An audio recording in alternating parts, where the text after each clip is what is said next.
Hey guys, I haven't done one of these before, but I decided that since I get a bunch of these monthly crates full of different stuff, that I would start doing opening videos for YouTube, since a lot of other people seem to do it and people seem to really like it.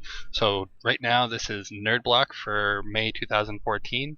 It's kind of hard to see because my webcam is kind of crappy and it's very bright in my apartment right now.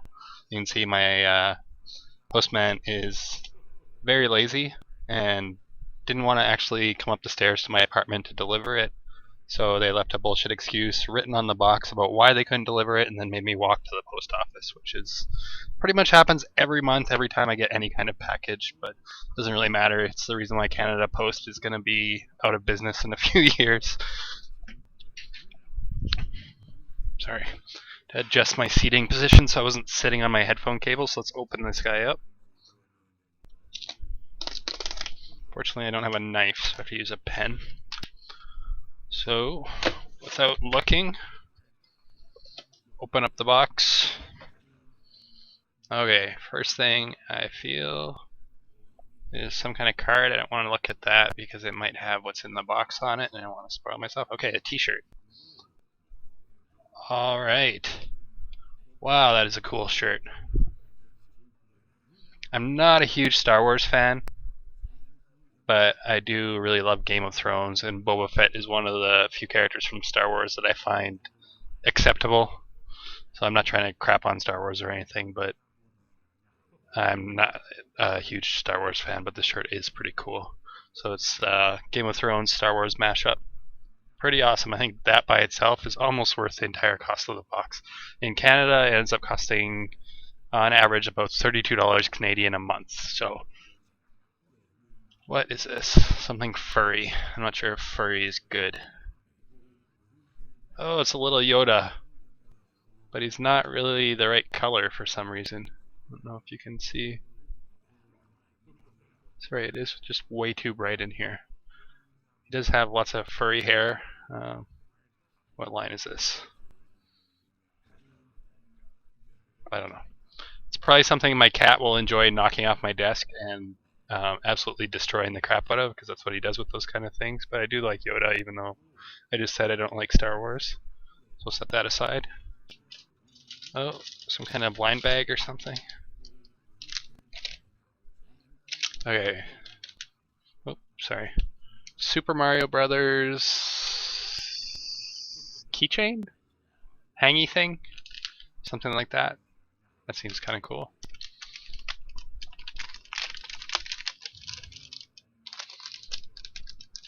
We can get it open. There we go. So there's a little insert. And it's... I haven't played a Mario game in so long. I'm not even sure which... This is a... It's like Toad in the raccoon suit? I didn't even know that was possible.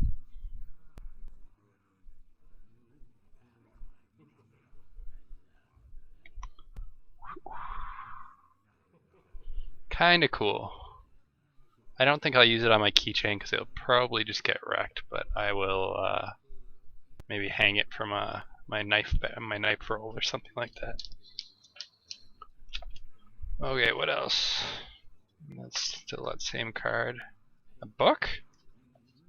No, that's not a book. Okay. What is this?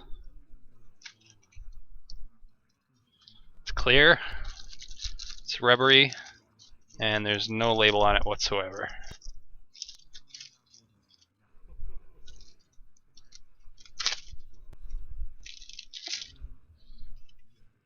It's grossly sticky. So, oh, okay, there's a thing on the back that's supposed to stay on there. Is this one of those like mats for your cell phone? Problem being that I do not have a car, so this is kind of useless to me. I guess I can stick it on my desk, but that's alright. Whoa, what else? There's something like really big in here that feels like a book.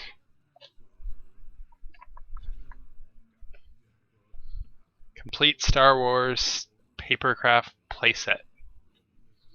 So that's kind of cool. Not really. I guess it is Star Wars, so it fits with NerdBlock, but this almost seems like it would be something better for NerdBlock Junior, because kind of aimed at kids. Somewhat disappointing. And it's Funko too, so they could have put something else Funko in the box, but instead you get paper craft, which is kind of sad on that one. Set that aside. There's that same card. Oh, comic book. Amazing Spider-Man #1 variant collector's edition. Sorry. That is kind of cool.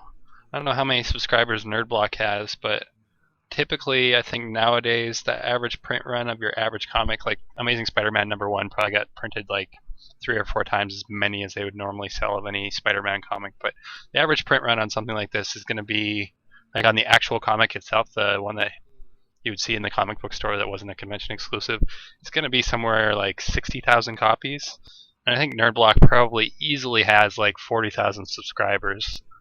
So I'm thinking this is not going to be worth very much. It's not going to have very much value. We'll see though. I'm not going to take it out of the. I will see. So it's not bad.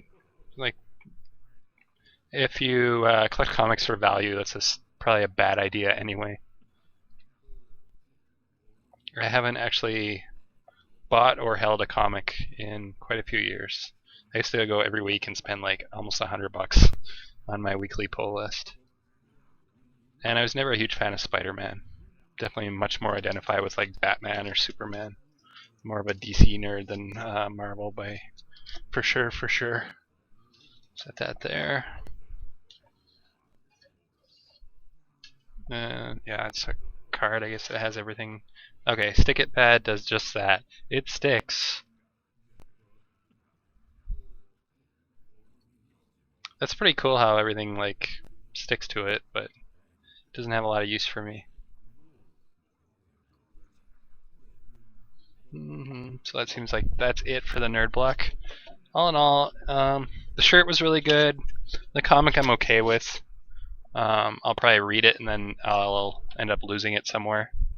The little Mario dangler dude was cool, but it's like really, really tiny, and I don't see it as having a ton of value. I like Mario. I like Toad. I don't know which one this is. I should probably look at the package.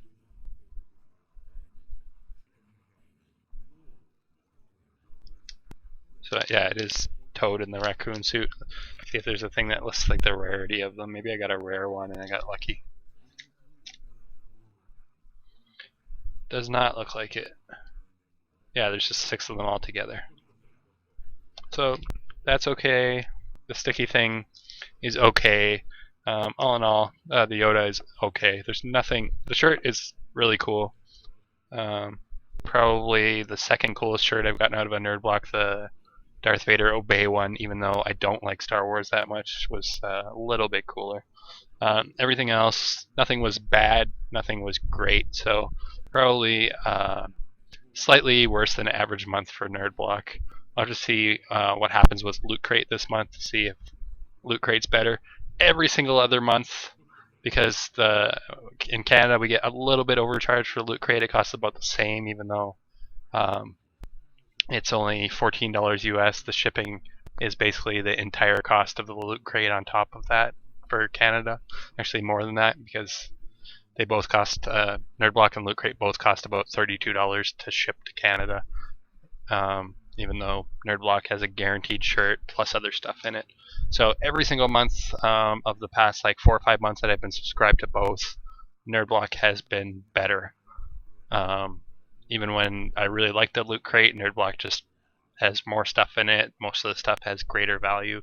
So if you are interested in subscribing to one or the other, and you're in Canada, then definitely subscribe to NerdBlock. If you're in the US, it's probably close to a toss-up. There's been some NerdBlocks that I really loved and some that I didn't like so much. But for for the most part, NerdBlock has been really, really good over the past 6 months. So thank you guys for watching. I will put annotations in the video so you can see roughly how much it would cost to actually just buy all this stuff outright, and then give you an idea of the total for the block altogether and figure out the percentage of what was paid for it. So thank you, and if you want to subscribe, there's a link below. Have a good day.